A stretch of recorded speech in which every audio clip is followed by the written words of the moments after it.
Hi guys! Welcome to Jekotech TV! Smile ka muna dyan! Okay guys, let's go! And guys, ito yung bagong application.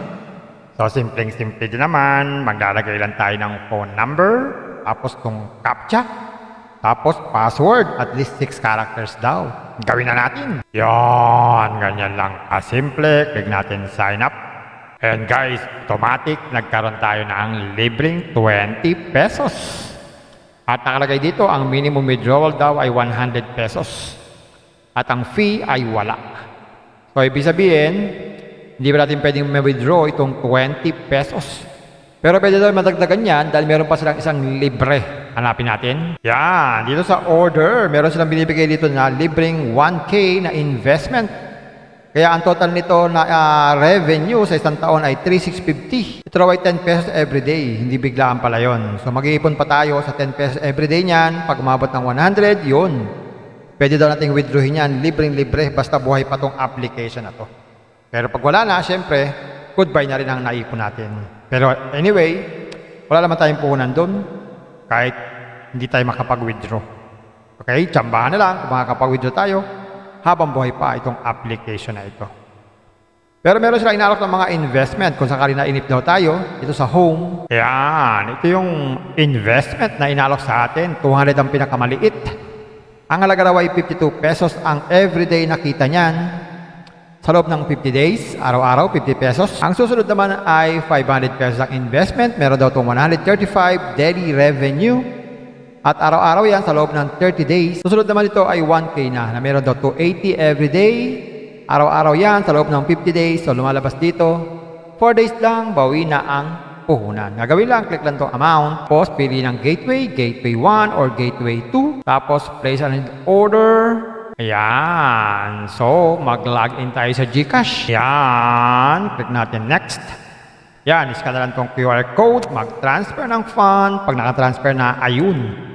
Meron na tayong investment, pwede na tayong mag-withdraw every day. Check pa natin yung iba. Yan, so pwede tayong magpalit na dito ng bank anytime. At meron silang FAQ para daw po sa mga lagi na lamang kino-question. At about us, pwede na tayong magbasa para malaman natin ang kanilang company. At customer support in case na meron tayong problema sa ating account. At mag-log out na lang kung ayaw natin sa application na to. So ayun guys, another na naman application. 4 days bawi ang puhunan. So pumapatak. Pang risk taker na naman to. O mga risk taker para sa inyo to. Pero kayo ko sa inyo, pag-aralan nyo muna bago kayo mag-invest. At sa mga nandyan na nadaan lang na naghahanap ng earning up forever or pang mahabang buhay. Maaaring hindi ito ang inahanap nyo dahil hindi natin tiyak kung kailan ito matatapos. O maaaring bukas, wala na ito. O maaaring naman tumagal din. Pero pwede rin naman kayong sumali doon sa libre. May libre naman ito. Kahit wala kayong puhunan. Pampaalala, ang ganitong mga application, minsan tumatagal, pero minsan sandaling-sandali lamang. Kagaya itong application na ito, ang hula ko dito, tatagal ito mga 4 to 5 days. Pag sumobra dyan, swerte na tayo. Kaya maging mag-ingat sa ating pag-i-invest. At kung wala kayong pag-invest, at kung wala kayong pag-invest, at kung wala kayong pag-invest, kung may free, sa free na lang muna tayo. Kung may free, sa free na lang muna tayo. At sa pampaalala, ang ganito mga application, minsan tumatagal, pero minsan sandaling-sandali lamang. Kaya maging maingat sa ating pag-invest. Paring paalala, sabi po sa 1 Timothy chapter 6 verse 10, for the love of money is a root of all kinds of evils, is true this craving that some have wandered away from the faith and pierced themselves with many pangs. Totoo po ito. Ang pera naman ay hindi masama. Yan ang ginagamit natin sa pang-araw-araw natin buhay, pambili ng bigas, ulam, sapatos at iba pa. Pero ang babala dito ay yung pag-ibig sa pera. Pag tayo po umibig na sa pera, maaari tayong makagawa ng sari-saring kasamaan. Dahil po ang kinauugatan, yung ating pag-ibig sa pera. Kaya ito po ay isang babala. Dahil ang ating mga kasama natin ay nawala na sa pananampalataya. Mas pinili nilang ibigin ang pera. Hindi natin alam kung nasaan sila. Kaya pinag-iingat po tayo dito. Mag-iingat po tayo sa pag-ibig sa pera. Bye-bye. Ingat lang sa pag-invest. Bye. Hi guys! Welcome to Jekotech TV! Smile ka muna dyan! Okay guys, let's go! And guys, ito yung bagong application. So, simpleng-simple din naman. Maglalagay lang tayo ng phone number, tapos tong CAPTCHA, tapos password, at least 6 characters daw. Gawin na natin. Yan, ganyan lang kasimple. Click natin sign up. And guys, automatic, nagkaroon tayo ng libreng 20 pesos. At nakalagay dito, ang minimum withdrawal daw ay 100 pesos.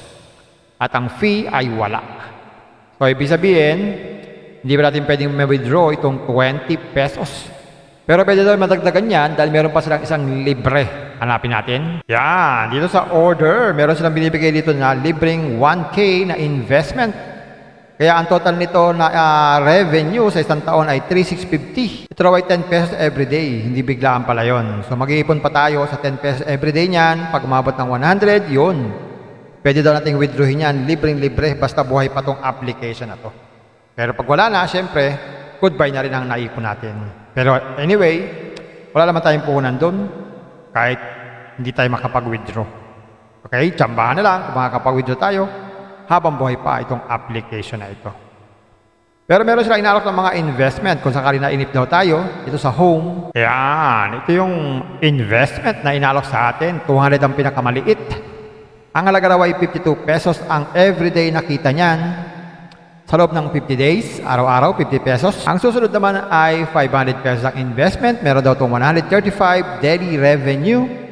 At araw-araw yan sa loob ng 30 days. Susunod naman ito ay 1K na meron daw 280 every day. Araw-araw yan sa loob ng 50 days. So lumalabas dito, 4 days lang, bawi na ang puhunan. Gagawin lang, click lang itong amount. Tapos pili ng gateway, gateway 1 or gateway 2. Tapos place an order. Ayan. So mag-login tayo sa GCash. Ayan. Click natin next. Yan, iscan na lang itong QR code. Mag-transfer ng fund. Pag naka-transfer na, ayun. Meron na tayong investment, pwede na tayong mag-withdraw every day. Check pa natin yung iba. Yan, so pwede tayong magpalit na dito ng bank anytime. At meron silang FAQ para daw po sa mga lagi na lamang kino-question. At about us, pwede na tayong magbasa para malaman natin ang kanilang company. At customer support in case na meron daw tayong problema sa ating account. At mag-log out na lang kung ayaw natin sa application na to. So ayun guys, another na naman application. 4 days bawi ang puhunan. Subok mga patak. Pang risk taker na naman to. O mga risk taker para sa inyo to. Pero ayaw ko sa inyo, pag-aralan nyo muna bago kayo mag-invest. At sa mga nandyan na nadaan lang na naghahanap ng earning up forever or pang mahabang buhay, maaaring hindi ito ang hinahanap nyo dahil hindi natin tiyak kung kailan ito matatapos. O maaaring bukas, wala na ito. O maaaring naman tumagal din. Pero pwede rin naman kayong sumali doon sa libre. May libre naman ito. Kahit wala kayong puhunan. Pampaalala, ang ganitong mga application, minsan tumatagal, pero minsan sandaling-sandali lamang. Kagaya itong application na ito, ang hula ko dito, tatagal ito mga 4 to 5 days. Pag sumobra dyan, swerte na tayo. Kaya maging mag-ingat sa ating pag-i-invest. At kung wala kayong pag-invest,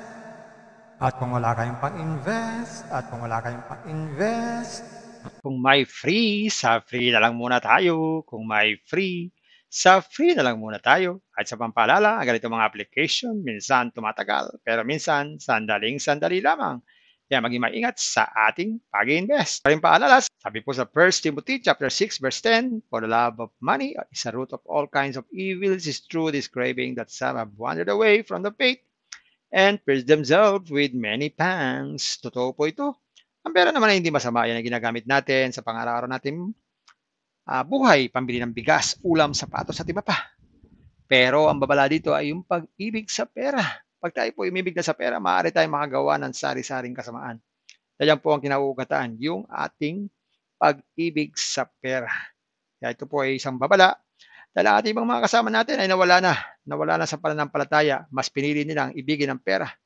Hindi na natin alam kung nasaan sila. Kaya pinag-iingat po tayo dito. Mag-iingat po tayo sa pag-ibig sa pera. Bye-bye. Ingat lang sa pag-invest. Bye. Hi guys! Welcome to Jekatech TV! Smile ka muna dyan! Okay guys, let's go! And guys, ito yung bagong application. So, simpleng-simple din naman. Maglalagay lang tayo ng phone number, tapos tong CAPTCHA, tapos password, at least 6 characters daw. Gawin na natin. Yan, ganyan lang kasimple. Click natin sign up. And guys, automatic, nagkaroon tayo ng libreng 20 pesos. At nakalagay dito, ang minimum withdrawal daw ay 100 pesos. At ang fee ay wala. So, ibig sabihin, hindi ba natin pwedeng ma-withdraw itong 20 pesos? Pero pwede daw madagdagan yan dahil meron pa silang isang libre. Hanapin natin. Yan, dito sa order, meron silang binibigay dito na libreng 1K na investment. Kaya ang total nito na revenue sa isang taon ay 3,650. Ito raw ay 10 pesos everyday. Hindi biglaan pala yun. So mag-iipon pa tayo sa 10 pesos everyday niyan. Pag umabot ng 100, yun. Pwede daw nating withdrawin yan. Libreng-libre. Basta buhay pa tong application na to. Pero pag wala na, syempre, goodbye na rin ang naipon natin. Pero anyway, wala naman tayong puhunan doon. Kahit hindi tayo makapag-withdraw. Okay? Tsambahan na lang kung makakapag-withdraw tayo habang buhay pa itong application na ito. Pero meron silang inalok ng mga investment kung sakali na inip daw tayo dito sa home. Yan, ito yung investment na inalok sa atin. 200 ang pinakamaliit. Ang halaga raw ay 52 pesos ang everyday nakita niyan. Sa loob ng 50 days, araw-araw 50 pesos. Ang susunod naman ay 500 pesos ang investment. Meron daw itong 135 daily revenue. At araw-araw yan sa loob ng 30 days. Susunod naman ito ay 1K na meron daw 280 every day. Araw-araw yan sa loob ng 50 days. So lumalabas dito, 4 days lang, bawi na ang puhunan. Gagawin lang, click lang itong amount. Tapos pili ng gateway, gateway 1 or gateway 2. Tapos place an order. Ayan. So mag-login tayo sa GCash. Ayan. Click natin next. Yan, iskan na lang itong QR code, mag-transfer ng fund. Pag naka-transfer na, ayun. Meron na tayong investment, pwede na tayong mag-withdraw every day. Check pa natin yung iba. Yan, so pwede tayo magpalit na dito ng bank anytime. At meron silang FAQ para daw po sa mga lagi na lamang kino-question. At about us, pwede na tayo magbasa para malaman natin ang kanilang company. At customer support in case na meron natin problema sa ating account. At mag-log out na lang kung ayaw natin sa application na to. So ayun guys, another na naman application. 4 days bawi ang puhunan. So pumapatak, pang risk taker na naman to. O mga risk taker para sa inyo to. Pero kayo ko sa inyo, pag-aralan nyo muna bago kayo mag-invest. At sa mga nandyan na nadaan lang na naghahanap ng earning up forever or pang mahabang buhay, maaaring hindi ito ang inahanap nyo dahil hindi natin tiyak kung kailan ito matatapos. Kung maaaring bukas, wala na ito. O maaaring naman tumagal din. Pero pwede rin naman kayong sumali doon sa libre. May libre naman ito. Kahit wala kayong puhunan. Pampaalala, ang ganitong mga application, minsan tumatagal, pero minsan sandaling-sandali lamang. Kagaya itong application na to, ang hula ko dito, tatagal ito mga 4 to 5 days. Pag sumobra dyan, swerte na tayo. Kaya maging mag-ingat sa ating pag-i-invest. At kung wala kayong pag-invest,